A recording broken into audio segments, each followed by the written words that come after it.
وألون الدنيا بأجمل بسمة وأكون للخير العميم مثالا وأراقب الرحمن جل جلاله وتقدست أسماؤه وتعالى وأكون للوطن الحبيب مشيدا أنمى إليه وأستفيض جلالا. Première réunion pour qu'on fasse un petit peu connaissance. On a un petit groupe là, c'est 30 personnes, petit groupe convivial. Et pour vous expliquer un petit peu le programme de ces quelques jours qu'on va passer ensemble et vous donner des petits conseils, Inch'Allah ta'ala. Donc je vous ai dit tout à l'heure que vous priez là où le prophète sallallahu alayhi wa sallam il a prié. Il y a dans cette mosquée un endroit privilégié, l'endroit originel de la mosquée, l'endroit qui était collé à la maison du prophète sallallahu alayhi wa sallam. Le prophète sallallahu alayhi wa sallam il habitait collé à la mosquée. Il avait juste un rideau, il ouvrait son rideau et il rentrait dans la mosquée. Et le prophète sallallahu alayhi wa sallam il a dit Ma bayna bayti wa minbari rawdatun min riyad al-jannah. Il y a entre ma maison un jardin parmi les jardins du paradis. Et cet endroit, c'est l'endroit où priait le prophète sallallahu alayhi wa sallam lorsqu'il sortait de chez lui. C'est là qu'il faisait l'imam, ses compagnons derrière. C'est là qu'il s'asseyait, il enseignait le Coran à ses compagnons. Donc cet endroit, c'est comme si c'était le paradis. Certains savants disent Hada al-makan yurfa'u ila al-jannah. Cet endroit, il va être élevé au paradis. D'autres ont dit que celui qui va dans cet endroit, il fait des bonnes œuvres. Et bien, c'est comme une clé pour aller au paradis. Donc, c'est un endroit privilégié. Donc, nous, on a déjà demandé les rendez-vous depuis plusieurs jours. Normalement, ça va sortir peut-être aujourd'hui, on obtiendra les rendez-vous. Ce sera peut-être pour dimanche. On va vous tenir au courant. C'est pour ça qu'on ne l'a pas encore mis dans le programme, parce qu'on n'a pas encore le jour. On attend le ministère du Hajj qui nous délivre les permis. Il y aura un permis pour les hommes, un permis pour les femmes. Les hommes, vous irez avec Cheikh Yasser, et les femmes, vous irez avec mon épouse, celle qui gère le groupe WhatsApp. Pour aller saluer le prophète, sallallahu alayhi wa sallam, pour les hommes, vous pourrez y aller en porte numéro 1, Bab al-Salam. Donc après l'Asr, Inch'Allah, direct après la réunion, ceux qui veulent aller saluer le Rasoul sallallahu alayhi wa sallam, vous irez avec Cheikh Yasser, Inch'Allah, en porte numéro 1. Donc c'est un couloir. Vous allez passer Salam alayka ya Rasulallah, Salam alayka ya Abu Bakr, Salam alayka ya Omar. Parce que Abu Bakr et Omar, radiallahu anhuma, ils sont enterrés dans la maison du prophète, sallallahu alayhi wa sallam, à côté du prophète. Fi Hujrat d'Aïcha, dans l'appartement d'Aïcha. Le prophète est enterré dans la maison d'Aïcha parce que les prophètes, ils sont enterrés à l'endroit où ils meurent, comme les martyrs. Donc il est mort sur les genoux d'Aïcha dans sa maison. Donc il a été enterré. Ensuite, Aïcha continue à vivre dans la maison. 2 ans après, son père il est mort. Ils ont enterré son père à côté du prophète sallallahu alayhi wa sallam, parce que son père, Abu Bakr, c'était celui qui était toujours avec le prophète. C'était le premier qui a cru en lui depuis le début.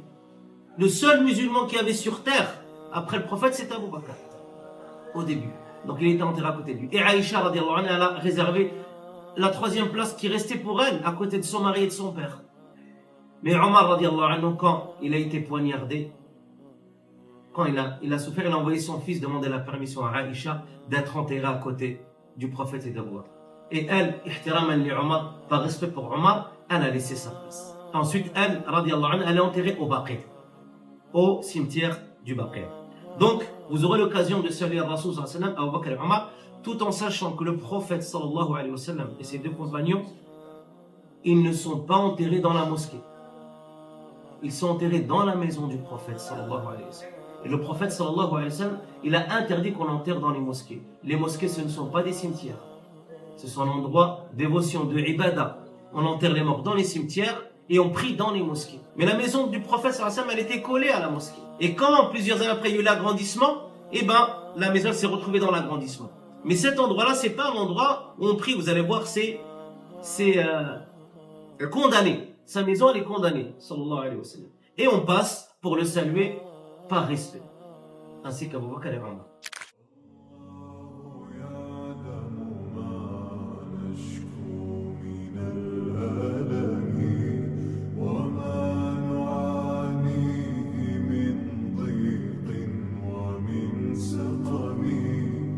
لا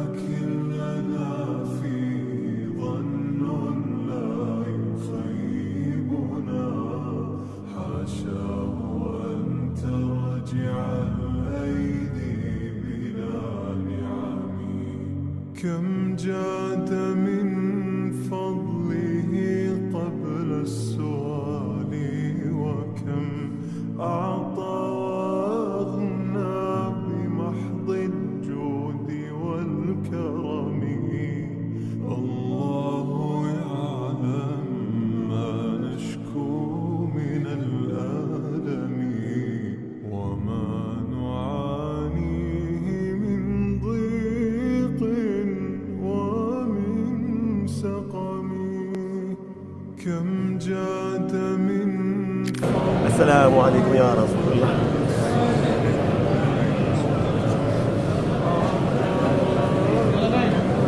السلام عليكم يا أبو بكر.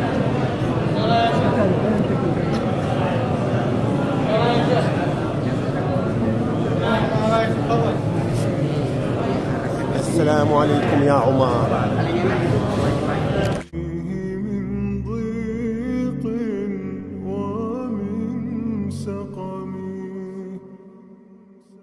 الله يعلم ما نشكو من الألم وما نعانيه من ضيق ومن سقم لكن لنا فيه ظن لا يخيبنا حاشاه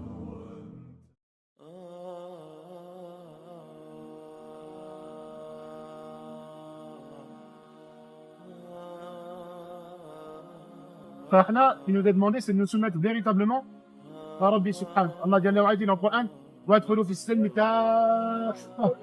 Rentrez dans l'islam entièrement. أَتُؤْمِنُونَ بِبَعْضِ الْكِتَابِ وَتَكْفُرُونَ بِبَعْضٍ.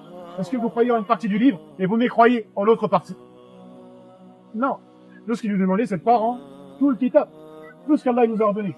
S'il y a une chose que tu n'arrives pas à pratiquer, s'il y a une chose que tu ne peux pas faire, que tu n'arrives pas, dis je suis faible. Allah, il a créé l'homme comment? Faible. Dis je suis faible. Allah subhanahu il aime quand tu avoues ta faiblesse. Parmi les comportements qu'il y a à observer lorsqu'on fait dua, on dit quoi? On dit, Ya Rab, je suis faible. Ya Rab, je suis faible, j'ai besoin de toi. Il y a un dua, il dit quoi? Ya Rab, la takilni ila nafsi tarfata ayn.